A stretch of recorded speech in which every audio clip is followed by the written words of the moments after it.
আসি, এখানে অন্য কোনো আইডি খেলিনি, কোনোদিন খেলবো না। কিন্তু যদি টুর্নামেন্ট খেলার প্রশ্ন ওঠে, টুর্নামেন্ট যদি আমি খেলি, তাহলে আমি রাদের সাথে খেলবো। এখানে রাত আমরা কোনো জোর করি নাই, কোনো কিছু বুঝাইও নাই। বাস এমনি এমনি আমরা উবাইদুল ভাইরে বোঝানোর জন্য অনেকদিন কলে ডাকছি রাত্রেবেলা, কিন্তু সে মানে রাগের কারণে কি জিদের কারণে কি অন্য কোনো আলিফে কারণে তো ছিল, আলিফেও তো উল্টা পাল্টা শুনে দিছে না কলে যখন ছিলা, ওবায়দুল ভাইয়ের যখন ডাকছি আমরা। আমরা তো তারে বোঝানোর ট্রাই করছি, এমন না যে তার বিরুদ্ধে আমরা অন্য কোনো সে কথা উল্টা বলছি। এইটা বলে, আলিফেও বলে এই কথা যে আলিফ তুমিও প্রান্তর জন্য কি করছো।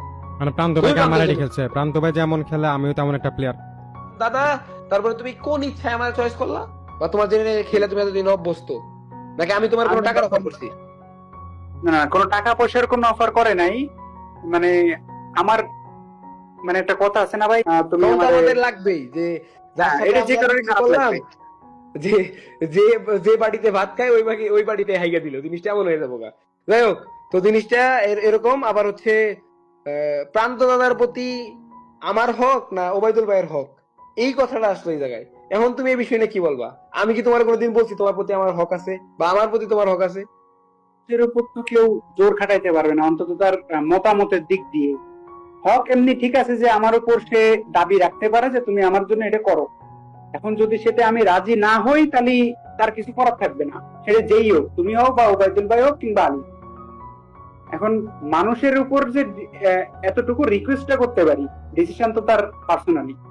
হ্যাঁ গেল 60 লাখ টাকার টুর্নামেন্টের যে বিষয়টার কথা বললো, 60 লাখ টাকার টুর্নামেন্টের যে প্লেয়ার গুলা, মাহফুজ ভাই আমার আইডির প্লেয়ার, মানে আমাদের ব্যাকআপ প্লেয়ার, টুর্নামেন্টের রাশাদ ছিল সেকেন্ড রাশাদ, তাই না? তারপরে তুমি ছিলা, আমার শুধু মাহফুজ ভাইরই তো নিছি, তাই না? পরে না হয় আমরা, যেহেতু ওবায়দুল ভাই মেহেদী ভাইরে নিচ্ছে না, আলাদা হয়ে গেছে, এই জন্য যদি ওবায়দুল ভাই না নেই তখন আমরা মেহেদীরে নিবো, এইটুকুই বলছি।